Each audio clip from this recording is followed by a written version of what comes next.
आखिरकार जापान के स्लिम का क्या हुआ? क्या वो हमेशा के लिए सो गया? जानेंगे जापान के लैंडर को लेकर आई खबर। तो वहीं दूसरी तरफ आईएमएफ ने क्यों चेता दिया है भारत के पड़ोसियों को। वहीं दो देश रूस और भारत को लेकर बहुत बड़ी बात कही है। जियोपॉलिटिक्स में इस वक्त बहुत कुछ चल रहा है, जानने को आपको बहुत कुछ मिलेगा। आइए जानते हैं इन खबरों को विस्तार से। जापान का ऐतिहासिक स्लिम लैंडर कुछ दिनों पहले बिजली बनाने में सक्षम हो गया था, लेकिन वो अब एक बार फिर से निष्क्रिय हो गया है। चंद्रमा लैंडर आने वाले अंधेरी रात के कारण बंद पड़ गया है। हालांकि इससे पहले वो अंतिम कुछ तस्वीरें और ढेर सारा वैज्ञानिक डेटा देने में कामयाब रहा। जापान के लैंडर का नाम smart lander for investigating moon है, जिसने 19 जनवरी को चंद्रमा के सियोली क्रेटर के किनारे पर अपनी सटीक लैंडिंग की थी। उतरने के दौरान उसके इंजन में कुछ खराबी आ गई, लेकिन फिर भी ये चांद पर सफल लैंडिंग में कामयाब रहा। लेकिन लैंडिंग के दौरान ये उल्टा हो गया। इस कारण इसके सोलर सेल सूर्य से विपरीत दिशा में हो गए। इस कारण इसके सोलर पैनल बिजली बनाने में कामयाब नहीं हुए।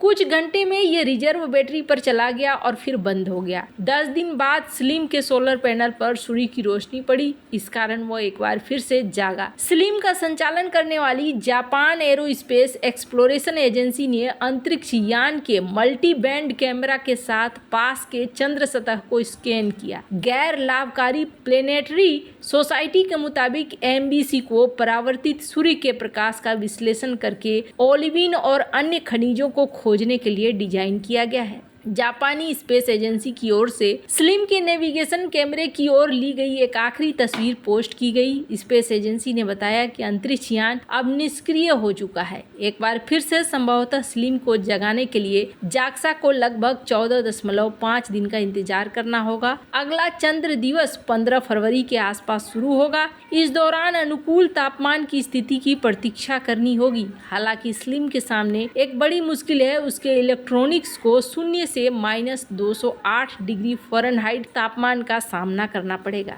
ऐसे में संभव है कि वो अगली बार न उठे। स्लिम जागे या न जागे, लेकिन अंतरिक्ष यान ने सटीक लैंडिंग करके अपना मिशन तो पूरा कर लिया है। खैर, जहां एक तरफ ये सब कुछ हो रहा है, वहीं दूसरी तरफ आईएमएफ ने एक बहुत बड़ी बात कही है, और ये भारत को लेकर, रूस को लेकर, पाकिस्तान को लेकर, सभी को लेकर, यहाँ पूरे एशिया को लेकर कही है। स्क्रीन पे आप देख सकते हैं इस वक्त ना दुनिया भर में गोल्ड का डिमांड यानी सोने की खरीद रिकॉर्ड तौर पर बढ़ी है। रिकॉर्ड तौर पर बढ़ने के पीछे कई सारे कारण हैं। सबसे बड़ी बात यह है कि दुनिया भर में जो अनिश्चितता है और बड़ी बड़ी इकोनॉमी जिस तरीके से ढहती हुई दिख रही है, उसे देखते हुए दुनिया यही सोच रही है कि गोल्ड में इन्वेस्टमेंट करो। ये कम से कम एक जैसा रहेगा और ये बर्बाद नहीं होगा। इनफैक्ट ये आगे बढ़ेगा ही। आपको बता दें, भारत में भी, चाइना में भी गोल्ड की खरीदारी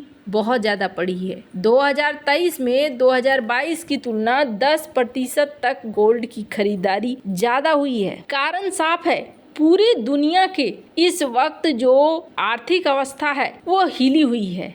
आपको ये जानकर बड़ा ही अजीब लगेगा कि आईएमएफ जिसने पाकिस्तान को लोन दिया है, उसने क्या कहा है। अंतर्राष्ट्रीय मुद्रा कोष की डायरेक्टर क्रिस्टलिना जॉर्जीवा ने कहा है कि उन्हें उम्मीद है कि पाकिस्तान की नई सरकार देश के बेहद गहरी संरचनात्मक समस्याओं को गंभीरता से हल करेगी और नकदी संकट से जूझ रहे देश को उसकी क्षमताओं तक पहुंचाने के लिए हर संभव प्रयास करेगी। अंतर्राष्ट्रीय मुद्रा कोष द्वारा अपने विश्व आर्थिक आउटलुक में चालू वित्त वर्ष के लिए पाकिस्तान की आर्थिक वृद्धि का अनुमान घटाकर 2% करने के बाद उन्होंने बयान दिया। अक्टूबर में पाकिस्तान का वृद्धि अनुमान 2.5% था। आर्थिक संकट का सामना कर रहे पाकिस्तान में 8 फरवरी को आम चुनाव होने वाले हैं। वर्तमान में एक कार्यवाहक सरकार नकदी संकट से जूझ रहे देश की बागडोर संभाले है। जॉर्जीवा ने यहां पत्रकारों से कहा कि हम ऐसी सरकार से उम्मीद करते हैं जो पाकिस्तान की बहुत गहरी संरचनात्मक समस्याओं को गंभीरता से हल करेगी। उन्होंने एक सवाल के जवाब में कहा कि हम इस कार्यवाहक सरकार के साथ समस्या देखते हैं। हालांकि उन्होंने सही दिशा में आगे बढ़ने का अच्छा काम किया है, लेकिन निश्चित तौर पर पाकिस्तान की समस्याएं हल नहीं हुई है, इसलिए और अधिक प्रयास करने की जरूरत है।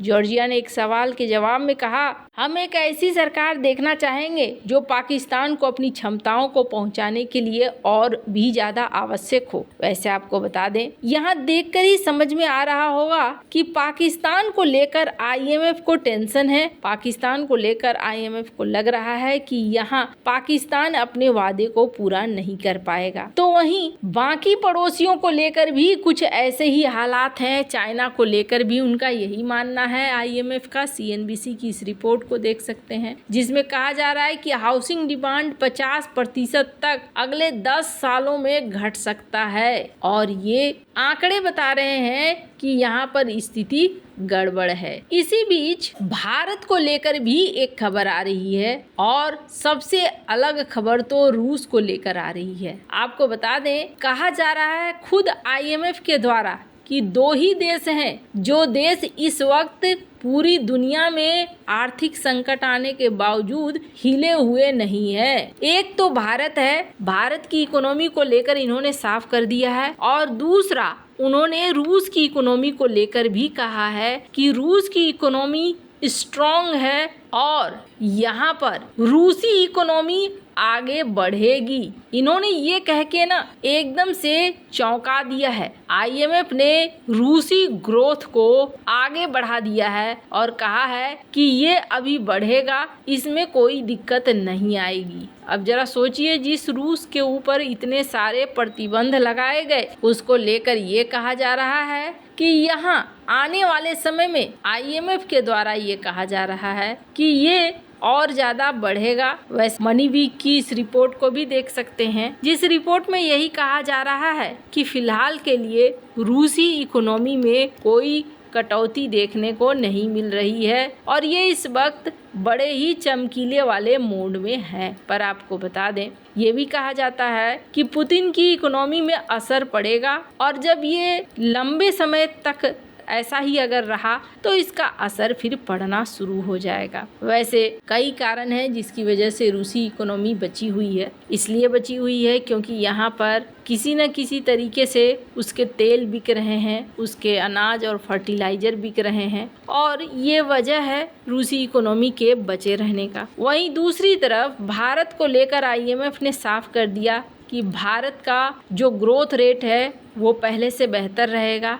साथ ही साथ उन्होंने इस बात को भी साफ किया कि भारत की ग्रोथ रेट आखिरकार क्यों अच्छा है। उन्होंने इस बात को बताया कि भारत ने पिछले कुछ समय में कई सारे चेंजेस किए हैं, पॉलिसी में बदलाव किए हैं और इसका असर होता हुआ दिख रहा है। खैर, स्क्रीन पर एक और चौंकाने वाली आपको खबर दिखेगी। पिछले साल बिजनेस इनसाइडर का ये रिपोर्ट है जिसमें कहा जा रहा है कि रूसी बैंकों ने अच्छी खासी प्रॉफिट दर्ज की है। कुल मिलाकर इस वक्त पूरी दुनिया की अर्थव्यवस्था हिली हुई है, पर भारत और रूस यहाँ पर अच्छी खासी प्रगति करते हुए दिख रहे हैं। वैसे इन सब मामले में आपकी क्या राय है, कमेंट कर जरूर बताएं। जल्द मिलते हैं अगले वीडियो में नई खबर के साथ।